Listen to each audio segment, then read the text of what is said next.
The Jags are going to be facing the Colts away in Indianapolis for Week 6. They're going to have to prove their last win against the Colts was not a fluke. They're going to have to step it up.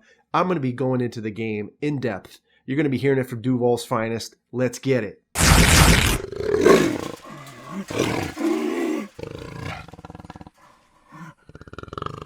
What's good, everybody? It's Andrew coming back at you with another episode of the Jaguar Podcast. And in this video, I'm going to be doing a game preview of the Week 6 matchup between the Jacksonville Jaguars and the Indianapolis Colts. So let's get into it. The Jags are 2.5-point dogs in this game. So, the Jags go into this game with a 2-3 record. The Colts are 2-1. The Colts, had 306 yards of total offense against the Broncos, which was a barn burner game. And the Broncos had 372, and they still lost. So kind of similar to the Jags last game against the Texans. The Jags and the Colts, this game could really be a barn burner. The Jags are going to have to step it up. These two teams are also really banged up as well. The Jags have a, decent amount of injuries. Folu Fatikaze, defensive tackle, he's questionable. Ben Barch, he is on IR. He has a dislocated knee. So Tyler Shatley is going to be filling in at the left guard spot.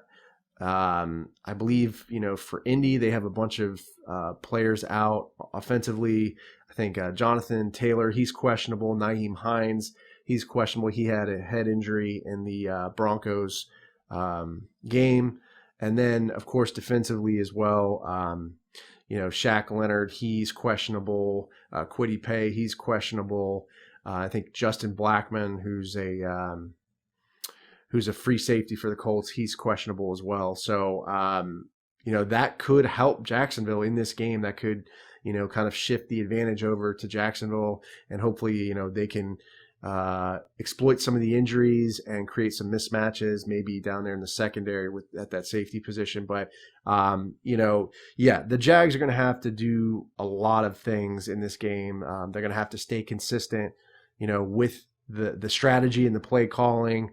Obviously that's going to be going to the run, right? Like we haven't done in the past two games in Philly and at home against the Texans. So the Jags are going to have to run the football. That's, state the obvious, right? They're going to have to play good defense, not give up big plays. If Taylor or Hines come back and play in this game, they're going to have to shut them down. We saw a lot of Phillip Lindsay in the game against the Broncos. So, if he gets the start, we're going to have to shut him down, just eliminate the running game and force Matt Ryan to go to the air and, hopefully turn the ball over. Hopefully our secondary can play solid coverage. But, also, it's some of the key matchups in this game that I want to go into, one being, Cam Robinson, left tackle for the Jaguars, versus Colts defensive end Yannick Ngakoue, who is a former Jaguar. This is going to be one to look out for. Ngakoue is going to be hungry in this game. He wants revenge. He was not happy how he left Jacksonville, who, didn't pay him and match his demands, his contract demands. So he's going to be playing with a lot of energy, a lot of heart in this game, especially since it's going to be a home game. Next big matchup there is Jags right tackle Jawan Taylor versus Kwity Paye. If he plays, he was listed as questionable. This will be one to look out for. But I hopefully if Jawan can win this matchup, we can get some pass protection and, Trevor will be able to deliver those throws without, getting knocked to the ground. Another key matchup to look out for is Jaguars cornerback Tyson Campbell versus Indianapolis wide receiver Michael Pittman Jr. He's essentially their ace wide receiver. So, they're going to be battling in this game. Tyson has to shut down Michael Pittman Jr., who essentially did not play against the Jaguars in their last game in the beginning of the season, where the Jags essentially shut them out 24-0. So, This is going to be a tough matchup for Tyson. He's going to have to, keep his eye on the football, jam Michael Pittman Jr. up on the line, and just play good coverage.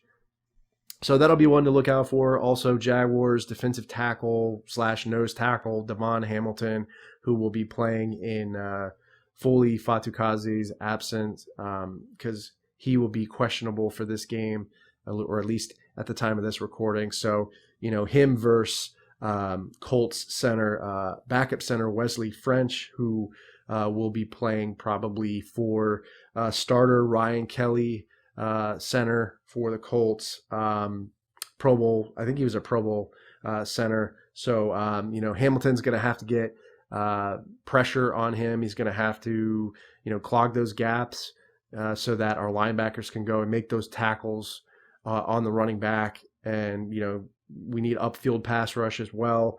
So, Devon Hamilton's going to have a good game. And I think if he wins this matchup, the Jaguars could wreak havoc for the Indianapolis offense. Hopefully, sack Matt Ryan and maybe force some turnovers as well. And then the last matchup here, Jaguars wide receiver Christian Kirk, who we did not see a lot of in the game against the Texans, against Colts ace corner Stephon Gilmore. This will be a real crucial matchup to look out for. If Kirk can get open and hurt the Indy secondary deep, we could score some points on this Indy defense, which is banged up. So that is one to look out for. But going back to it, guys, you've heard my frustrations about Peterson not running the ball. He's got to run the football in this game. I mean, we have to either go to Etienne or Robinson, but work that running game, soften up that Indianapolis defense, and then go to the air, mix it up, and hopefully hurt them deep, with Marvin Jones Jr. and, Zay Jones and Christian Kirk. So we have a great wide receiving core. Hopefully Trevor and Press Taylor, they utilize that, with their decision-making and play calling.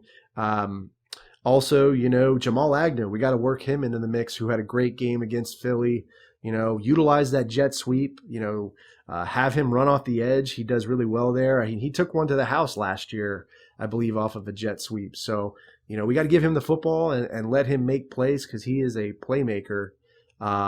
So would like to see that happen, hopefully. But, I think the Jaguars versus Colts, my game prediction or my score prediction is going to be 20-17. The Jags barely pull away with a win in Indy, which, I'd say historically they haven't played very well in Indy the past couple seasons. So it would be nice to see the Jags beat Indy at home and us get a victory Monday. But let me know how you guys feel. Do you see do you see the Jags winning this football game?